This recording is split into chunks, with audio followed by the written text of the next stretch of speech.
अस्सलाम वालेकुम नाज़रीन, मैं हूँ समी इब्राहीम।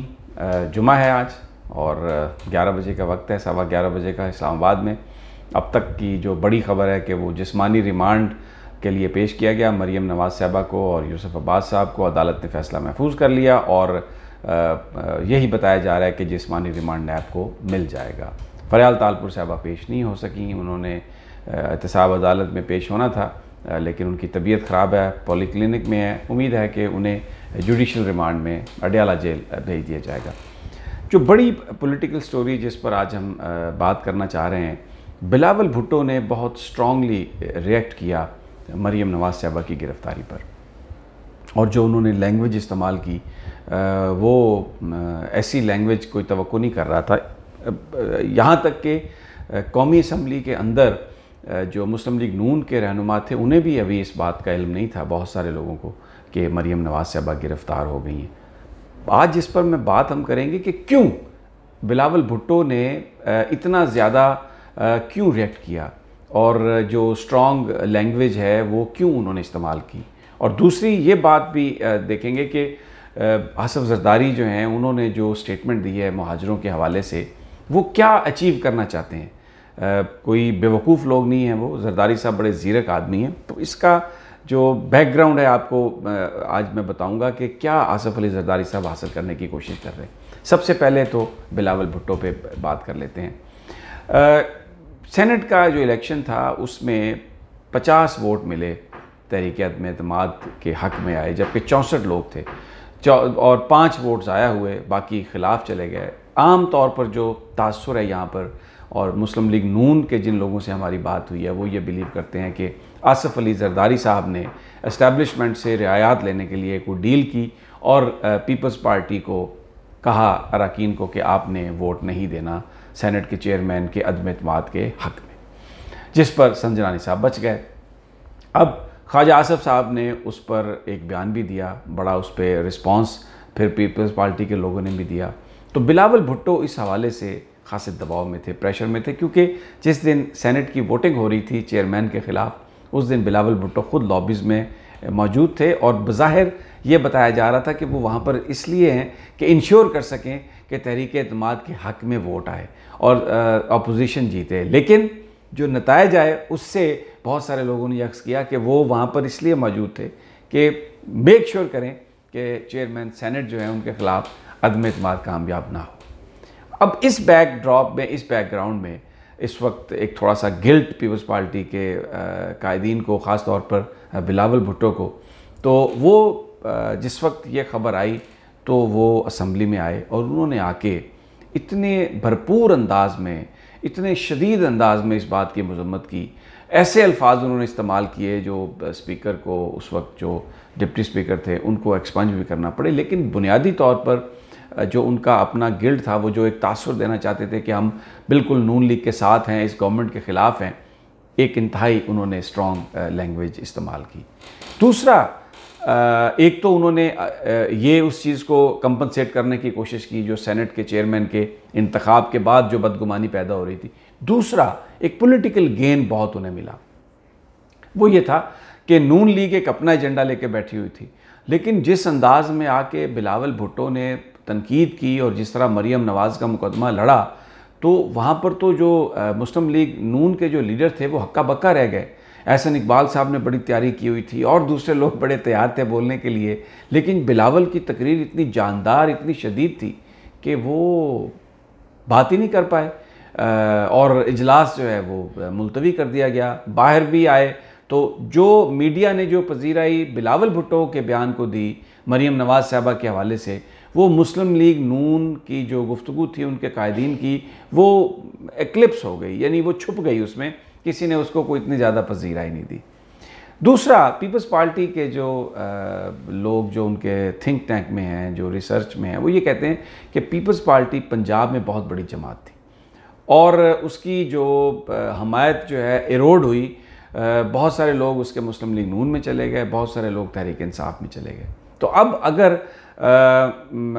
एक पॉइंट उठाते हैं बिलावल भुट्टो जो कि मुस्लिम लीग नून के वर्कर्स को ज़रा थोड़ा सा अट्रैक्ट करता है, तो वो उन वर्कर्स को भी अट्रैक्ट करेगा जो पहले पीपल्स पार्टी का हिस्सा थे। मिसाल के तौर पे जिस तरह उज़्मा बुखारी साहबा MP हैं, आज उन्होंने बड़ा सीन क्रिएट करने की कोशिश की जब मरीम नवाज़ साहबा एहतसाब अदालत में पेश हुई, पुलिस को धक्के दिए, आगे आईं। तो पीपल्स पार्टी ये समझती है, बिलावल भुट्टो ये समझते हैं कि पीपल्स पार्टी के वो वर्कर्स जो बीच में पीपल्स पार्टी के अंदर लीडरशिप ना होने की वजह से या मुख्तलिफ हालात की वजह से नून लीग की तरफ चले गए, अगर बिलावल इस तरीके से बड़ी मजबूत आवाज़ में मुस्लिम लीग नून की हमायत की बात करेंगे, एक असूल की इस तरह से बात करेंगे, तो वो लोग भी बिलावल भुट्टो की बात अगर आज सुनने पर माइल हो जाते हैं तो कल हो सकता है वो जुल्फ़िकार अली भुट्टो की वजह से या मोहतरमा बेनज़ीर भुट्टो की वजह से पीपल्स पार्टी के फोल्ड में वापस आ जाएं। ये एक उनकी, भले 2% भी वो ले सकें, 3% भी वो ले सकें, कुछ लोग भी वो ले सकें,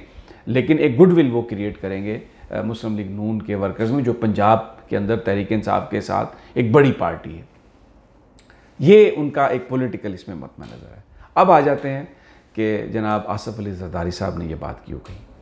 थोड़ा सा आप तारीख़ में पीछे चले जाएं, जो रिसेंट जो तारीख़ है, दो हफ्ते पहले बिलावल भुट्टो साहब ने एक प्रेस कॉन्फ्रेंस की जिसमें उन्होंने ये कहा कि हमें अफसोस है इस बात का कि अल्ताफ़ हुसैन साहब के हवाले से जो उनका जमहूरी हक़ है, पाकिस्तान की सियासी जमातों ने उन पर आवाज़ नहीं उठाई और उनसे जमहूरी हक़ छीन लिया गया।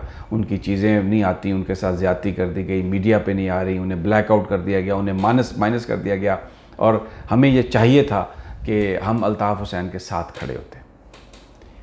अब ये अल्ताफ़ हुसैन के साथ पीपल्स पार्टी के राब्ते बहाल।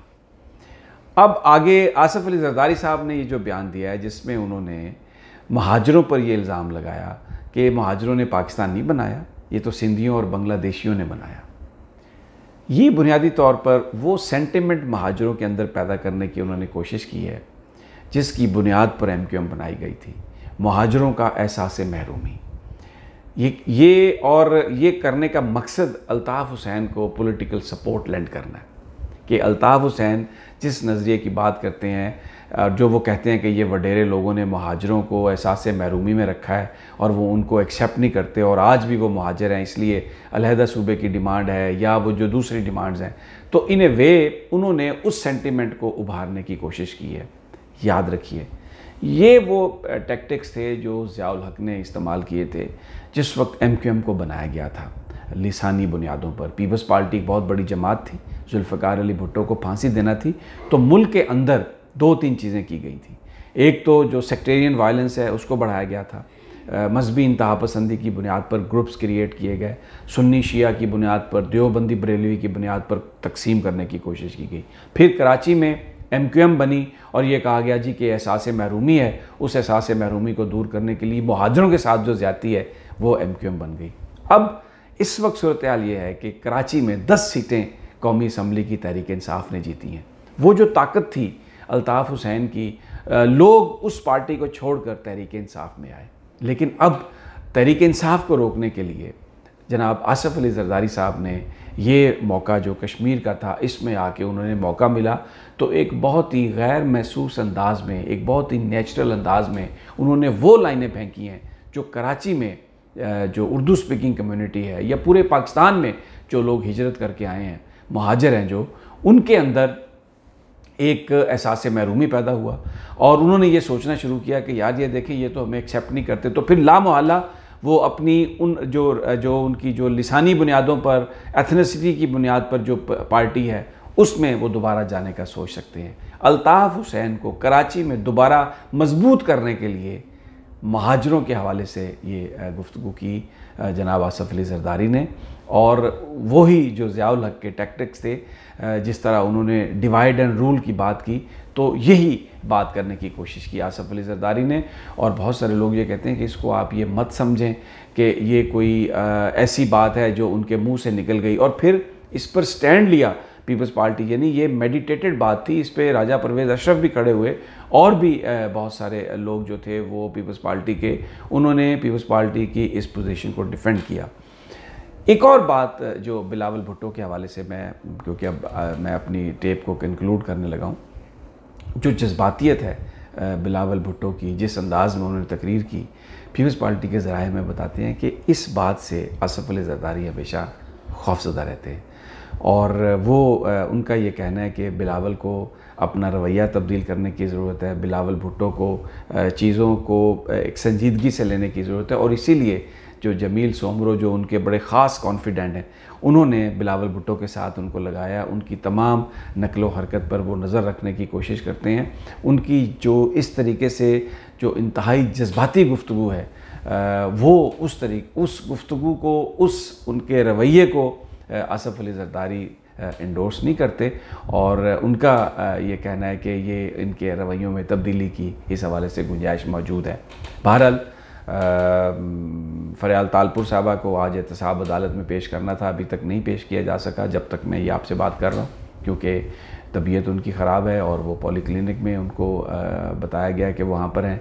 हमज़ा शहबाज को भी पेश किया गया, राना सनाउल्लाह साहब को भी पेश किया गया। मामूल की कार्रवाइयाँ हुई हैं, लेकिन जो कल की एक जो बड़ी डेवलपमेंट थी वो ये थी कि राजा मुज़फ़्फ़र जो डिप्टी प्रोसिक्यूटर जनरल हैं नैब के, उन पर उनके घर के बाहर फायरिंग की गई। बड़े इंपॉर्टेंट केसेस को वो देख रहे हैं, LNG केस को भी देख रहे हैं, नैब के जो अहम लोगों के ख़िलाफ़ केसेस हैं उनको वो देख रहे हैं। इससे पहले जो एडिशनल अटॉर्नी जनरल हैं, जो एडिशनल प्रोसिक्यूटर जनरल हेडक्वार्टर हैं नैब के, नैयर रिजवी साहब, उनको भी उन पर भी फायरिंग की गई थी। और उन्होंने तो चेयरमैन नैब ने तो लिखा भी था कि दिया जाए, उनको सिक्योरिटी कवर दिया जाए IG इस्लामाबाद को, लेकिन अभी तक उन्हें वो नहीं दिया गया। नाज़रीन, अगली मैं जो वीडियो है उसमें मैं आपको बताऊंगा कि जस्टिस गुलजार साहब ने बड़ी इम्पॉर्टेंट रिमार्क्स दिए हैं और कब्ज़ा माफिया के ख़िलाफ़ क्या अदालतों में हो रहा है। इंशाल्लाह अगली वीडियो में ये आपसे चीज़ें शेयर करेंगे।